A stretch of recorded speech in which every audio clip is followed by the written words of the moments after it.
Heather here, Rewired for Success. Speaking of success, I've just been on a blessed weekend with an international success network. We meet all over the world, and this time it was in Montreal, Quebec, Canada. And at the end of the weekend, stayed an extra day or two, which I would highly recommend when you gather with great people, because spontaneous magic happens that you never imagined.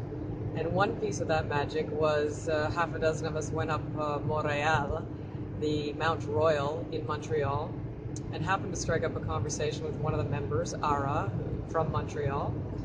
And I asked him, what's his passion? And he said, making meaningful movies.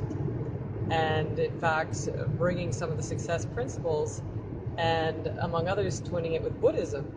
I said, interesting. And asked him, have you ever seen the movie 7 Years in Tibet? And he hadn't. And I said, it's, with one of those good-looking, you may have seen it, with one of those good-looking Hollywood actors and a whole bunch of Tibetan monks. And there's this one classic scene where he's all sort of U.S. brawn and excited to, let's build a new monastery, build something. And so they're digging the trench around for the foundation, and he's kind of getting agitated in typical North American style. No offense to anyone in particular. And he's sort of, what's going on? Why is it taking so long? Why is it taking so much time? And it turns out that, one of the head monks walks him over to the trench, and he witnesses with his own eyes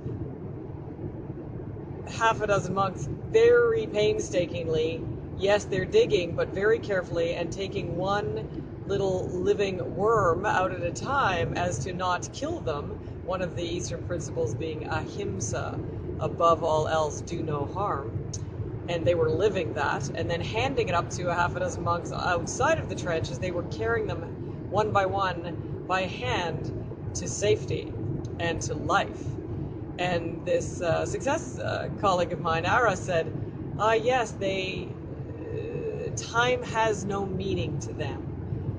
And I heard that, as I'm familiar with that concept in various ways, in a new unit of time, in a new way. And I thought, well, you're right, and then what does have meaning to them? The opposite, or life, the life of the worm, the life of all living beings. And I was playing with it, and I realized, wow, time has no meaning to them. Life does. And as a terribly big stereotypical generalization of North America, one could summarize us as the opposite, which is life has no meaning to us, all relative. Time does. We tend to be very time-bound, and even in that moment, it was like, okay, I had to leave Montreal at 2:45 to take a colleague potentially to a hotel, and from there, get on the highway, which I'm on now, to go to Quebec City, 2.5 hours down the road to get to a dinner in Quebec. You get the idea. We get very particular and adamant about time, our time, how important we are, how our ego thinks we're important if we have people to see, places to go, time, schedules. And so the question first is to ask yourself, by action, not by thought or concept or belief, but by action, what is more meaningful to you, time or life?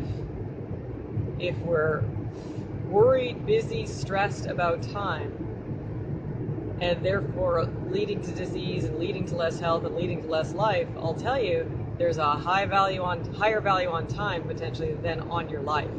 And so the invitation is to do a figure ground reversal, to tip the seesaw in your favor, to flip, and even for a day, if not a lifetime, but start with a day, practice life being more important, more meaningful to you than time. So as opposed to time being more meaningful than life, have life be more meaningful than time in your day. Love to hear your reports, love to hear your successes. Heather Ramsey, ReWired, WorldWide.